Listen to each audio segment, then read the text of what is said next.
everyone, welcome back to Sunny Live Trend. Thank you so much guys for tuning in. Well guys, I'm back again. The Mzansi Soapy Stories and namhlanje sikhuluma ke ngeGenesis guys. Niyazi ukuthi mangabe kuyisonto siyesi sishare ukuthi ke yini engasi expect ke kuleli viki elizoqala. Well guys, yo into ekade si expectile ke yavele yangenzeka guys. Angithi niyazi ukuthi kade sesilindele ukuthi ke basetsana uzosayina neGenesis, and guess what?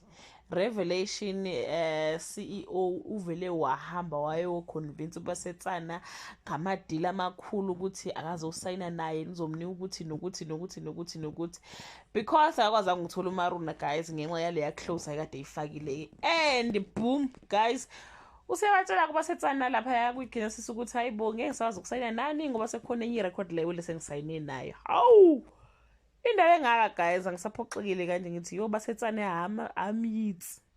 amitsi ntate Gigaba ngwanyana amitsi ntate Gigaba uhlomfangwana ubutsisa Maruna guys, ubutsisa Maruna because Maruna naye wasayina ngoba etshela ukuthi yazini umuntu lo ubheka ithayile lezingane kanti cha sezolala naye, so basetsana umathateng naye guys. So ke but guys we are hoping ukuthi ke lokho ke kusho ukuthi ke I relationship kaMaruna kanye ke noBongo nayo ke ingase ke ivuke emathuneni njengoba ke ekade ke isifile, because kakhulu ke guys indaba ka owethu utshela ifamily yakhe, wayitshela ukuthi yena uthanda uBongo and ubaba wakhe ke owethu waqonda kaBongo wayolo noBongo wathi nje akahlukane nengane yakhe, ingane yakhe ke kufanele ukuthi ke ishade ke noLizwi.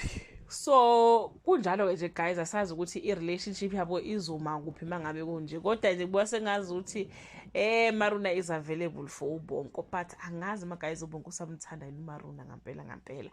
But ke guys yazi njalo ke eziGenesis ke guys, ukuphoxeka okungaka ke kwiGenesis, ukuphoxa ongaka uFelicia kuBongo ubasetsane sesayina nomunye umuntu. Yo, that brings us to the end of this video. Do leave your comment below and share your opinion. Bye.